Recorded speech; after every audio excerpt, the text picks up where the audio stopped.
अस्सलाम वालेकुम and welcome to my channel. आज हम बात करेंगे एक मुख्तलिफ टॉपिक के बारे में। यूजुअली हम बात करते हैं कि जब आप अमेरिका से बाहर होते हैं, पाकिस्तान, इंडिया, बांग्लादेश, दूसरे ममालिक में होते हैं और आप एम कर रहे होते हैं यूनाइटेड स्टेट्स का ग्रीन कार्ड लेने के लिए, यहाँ के ग्रीन कार्ड के लिए अप्लाई कर रहे होते हैं, तो जो बाहर आपका सारा काम हो रहा होता है यूनाइटेड स्टेट्स आने के लिए और यहाँ का ग्रीन कार्ड लेने के लिए, वो कहलाती है काउंसलर प्रोसेसिंग। काउंसलर प्रोसेसिंग यानी काउंसलेट्स के ज़रिए, एम्बेसीज के ज़रिए आपका सारा लिंक होता है। एक और मुख्तलिफ चीज़ होती है और वो होती है एडजस्टमेंट ऑफ स्टेटस चीज़। वो ये होती है कि जब आप यूनाइटेड स्टेट्स के अंदर मौजूद हैं, यहीं रहते हुए आप कैसे ग्रीन कार्ड के लिए अप्लाई कर सकते हैं इधर ही रहते हुए। इसका क्या प्रोसेस होता है, क्या डिटेल्स होती हैं, उसके बारे में आज बात करेंगे। Let's start with that. Hello guys, मेरा नाम है रमशा खान और आप मौजूद हैं इस वक्त मेरे चैनल पे। इस चैनल पे आपको मालूमात हासिल होती है, अपडेट्स हासिल होती हैं वीज़ा, इंटरव्यू लेटर्स के हवाले से, इमिग्रेशन की सारी अपडेट्स के हवाले से। CR1 IR1 वीज़ा कैटेगरी को हम स्पेसिफिकली फोकस करते हैं। इसके साथ साथ मैं कोशिश करती हूँ कि कॉमेंट सेक्शन में ज़्यादा से ज़्यादा आपके सवालात के जवाब दे सकूँ। अगर आपको इस चैनल की चीज़ें, इसकी मालूमात पसंद आती हैं तो उसको लाइक करें, शेयर करें और सब्सक्राइब करें। आज हम बात करेंगे एडजस्टमेंट ऑफ स्टेटस के हवाले से। तो एडजस्टमेंट ऑफ स्टेटस, इमेजिन करें एक सिचुएशन, आप यहाँ मौजूद हैं स्टूडेंट वीज़ा, F1 वीज़ा पे या वर्क वीज़ा पे। ऐसी सिचुएशन में अगर आपका इरादा होता है कि आप मुस्तकिल तौर पे ही यूनाइटेड स्टेट में क़याम करें, आप चाहते हैं कि आपका F1 वीज़ा, आपका H1B वीज़ा जो है, या कोई भी अदर वीज़ा जो certain categories United States allow करता है, वो कन्वर्ट हो जाए while you are here in United States in green card, या आपकी एप्लीकेशन फाइल हो जाए इस सिलसिले में, तो ऐसी सूरत हाल में आपको एडजस्टमेंट ऑफ स्टेटस करना पड़ता है, जिसका एक पूरा प्रोसेस होता है, जिसके स्टेप्स होते हैं, जिसका एलिजिबिलिटी क्राइटेरिया होता है। तो हम उसकी डिटेल्स को कुछ फर्दर जानते हैं। इस वीडियो में हम बात कर रहे हैं कुछ स्टेप्स के बारे में जो कि एडजस्टमेंट ऑफ स्टेटस के लिए ज़रूरी होते हैं और कुछ कॉमन क्वेश्चन जो इसके बारे में तमाम लोगों को यूजुअली होते हैं।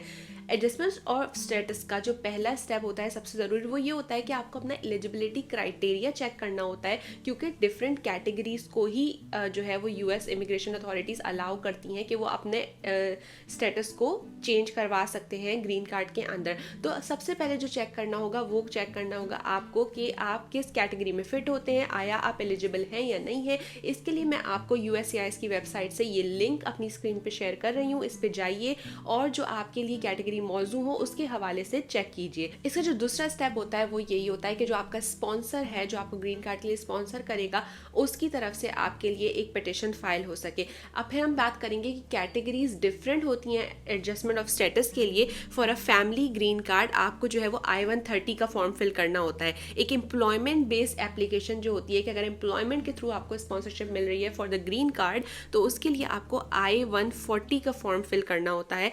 फिर ह्यूमैनिटेरियन एप्लीकेशंस भी होती हैं, असाइलम सीकर्स होते हैं, रेफ्यूजी एप्लीकेशंस होती हैं। इन कैटेगरी के अंदर आपको I-730 का फॉर्म फिल करना होता है। तो इस चीज़ का ध्यान रखना ज़रूरी है कि अगर आप अपने पेरेंट्स के बारे में ये करना चाहते हैं तो फिर उनको I-130 की एप्लीकेशन फाइल करनी होगी इनिशियली। तो सबसे पहला स्टेप यही होता है कि आपको USCIS से अपनी I-130 की पिटिशन को अप्रूव कराना है। Once USCIS is approved your I-130 petition कि यस आप इस शख्स को स्पॉन्सर कर सकते हैं, इसकी सिनेरियो को आपको स्पॉन्सर करा जा सकता है, अलाउड है, तो अब आपको फॉर्म I-485 को फिल करना होगा। ये चीज़ अनलाइक होती है उसकी जो काउंसलर प्रोसेसिंग आप यूनाइटेड स्टेट से बाहर मौजूद होते हुए करते हैं। जब आपकी USCIS से पिटिशन अप्रूव हो जाती है तो आप वहाँ क्या करते हैं, आप वहाँ DS-260 अप्लाई करते हैं। यहाँ आपकी जब अब पिटिशन अप्रूव हो जाती है I-130 की विद इन यूनाइटेड स्टेट, तो आप फॉर्म I-485 फाइल करते हैं। तो ये चीज़ का डिफरेंस को आपको ध्यान में रखना होगा। एक चीज़ का यहाँ पे जानना ज़रूरी है, वो ये कि अगर आप अमेरिका ही में मौजूद हैं और यहीं से आपने एडजस्टमेंट ऑफ स्टेटस ज़ाहिर है फाइल किया हुआ है, तो while you are waiting for a decision on your adjustment of status, आप स्टिल वर्क ऑथराइजेशन के लिए या ट्रैवल अप्रूवल के लिए अप्लाई कर सकते हैं। उसके लिए डिफरेंट फॉर्म होता है जिसके ज़रिए आप उस दौरान में भी काम कर सकते होंगे और फ्रीली ट्रैवल भी कर सकते होंगे। फॉर्म I-485 के बाद जो है वो USCIS की तरफ से ही आपको मेल होती है time and location for your biometric, जिसमें आपके फिंगरप्रिंट्स, आई स्कैन, ये सब कुछ लिए जाते हैं और उसके बाद होता है आपका एक फाइनल इंटरव्यू। और जब आप काउंसलर प्रोसेसिंग करते हैं US से बाहर रहते हुए, उसके बाद यहाँ पे ज़ाहिर है आपका इंटरव्यू जो है वो लोकल इमिग्रेशन ऑफिस के अंदर ही होता है, और आपके कुछ कैटेगरीज के अंदर, कुछ केसेस के अंदर इंटरव्यू जो है वो नहीं भी होता है। वो कह देते हैं कि आपको इंटरव्यू की ज़रूरत नहीं है, पर ये बहुत लिमिटेड कैटेगरीज में होता है। Generally you should be prepared for an interview, और इंटरव्यू के बाद 90 डेज़ के अंदर अंदर आपको डिसीजन रिसीव हो जाता है कि आया आपका जो है एडजस्टमेंट ऑफ स्टेटस सक्सेसफुली कर दिया गया है, you are eligible for a green card now, और आपका नहीं किया गया है। अब कुछ कॉमन सवालात हैं जो कि एडजस्टमेंट ऑफ स्टेटस से रिलेटेड लोग जो है यूजुअली करते हैं। सबसे पहले पूछते हैं कि इसके बेनिफिट्स क्या क्या हैं, इसके क्या फ़ायदे हमें जो है वो हासिल हो सकते हैं अगर हम ये करें। तो इसका सबसे पहला फ़ायदा यही होता है कि आप यूनाइटेड स्टेट्स के अंदर रह सकते हैं while your application is pending. आप अगर यहाँ पे पहले से मौजूद हैं, आप स्टूडेंट वीज़ा पे, किसी भी टेम्प्रेरी वीज़ा के अंदर है, तो जब तक आपकी एप्लीकेशन पेंडिंग है, डिसीजन नहीं आ रहा, तो आप जो है यूएस के अंदर रह सकते हैं। आपको यहाँ से छोड़ के जाने की ज़रूरत नहीं है अपने इस प्रोसेस को करने के लिए।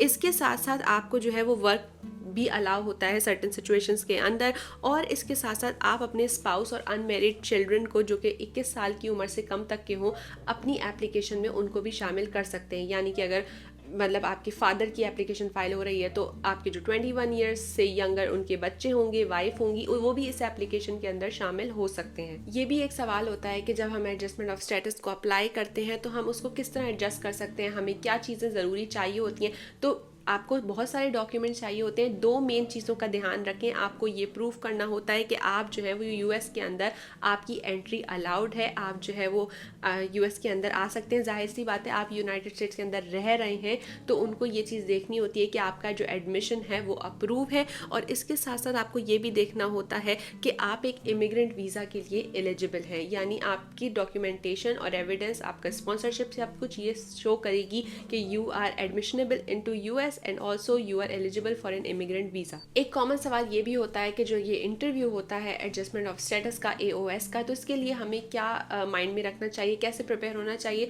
तो किसी भी इमिग्रेशन इंटरव्यू की तरह ये बात का ध्यान रखें कि अपनी तमाम चीज़ें जो है आपको बिल्कुल सच बिल्कुल फेयर होकर बतानी है। इस इंटरव्यू के अंदर भी आपसे आपकी जो है वो बैकग्राउंड, आपकी हिस्ट्री, आपकी पर्सनल डिटेल्स, आपके सारी वर्क की जो हिस्ट्री होती है उसी को पूछा जाता है। तमाम सवालात वही होते हैं जो इंसान पहले किसी भी किस्म के यूएस इमिग्रेशन के या यूएस विजिट वीज़ा के किसी भी प्रोसेस से, किसी भी इंटरव्यू से गुजरा हुआ है, वो वही सवाल एक्सपेक्ट करेगा इस इंटरव्यू के अंदर भी। ये यूजुअली एक बहुत सिंपल सा इंटरव्यू होता है जिसके अंदर आपको फेयर होकर अपने सारी चीज़ें बतानी है। एक और अहम सवाल जो लोग करते हैं वो ये कि क्या इस एडजस्टमेंट ऑफ स्टेटस के दौरान आप ट्रैवल कर सकते हैं। तो जनरली कहा जाता है कि नहीं, आप ट्रैवल नहीं कर सकते। काउंसलर प्रोसेसिंग के अंदर अनलाइक दिस आप ऑब्वियसली ट्रैवल कर सकते हैं, सब कुछ कर सकते हैं। यहाँ आप अगर यूएस छोड़ के जाते हैं तो USCIS या अथॉरिटीज़ कंसिडर करती हैं कि आप अपनी एप्लीकेशन जो है वो उसको छोड़ रहे हैं या उसमें किसी किस्म का मसला हो रहा है। तो जो एडवाइस करी जाती है वो यही कि आपको छोड़ना नहीं है। पर सर्टेन सिचुएशन में अगर आप ट्रैवल अप्रूवल ले लें, कोई इमरजेंसीज हो या कोई और सिचुएशन हो, तो फिर आपको ट्रैवल अप्रूव भी किया जा सकता है अगर आपके पास प्रॉपर ट्रैवल अथॉरिटी हो। तो ऐसी सिचुएशन में ट्रैवल किया जा सकता है, पर जनरली इट्स अ नो। तो ये कुछ डिटेल्स थी एडजस्टमेंट ऑफ स्टेटस को लेके जिन्हें मैंने आपके साथ शेयर किया। इनकी और कुछ और भी डिटेल्स होती हैं, जो क्राइटेरियाज डिफरेंट होते हैं, डिफरेंट कैटेगरीज होती हैं। ये एक बहुत ही वास्ट टॉपिक है। आपके जो भी क्वेश्चन हो इससे रिलेटेड उन्हें कमेंट सेक्शन में ज़रूर शेयर कीजिएगा, अपने एक्सपीरियंसेस को शेयर कीजिएगा। अपना बहुत ख्याल रखिएगा। अल्लाह हाफ़िज़।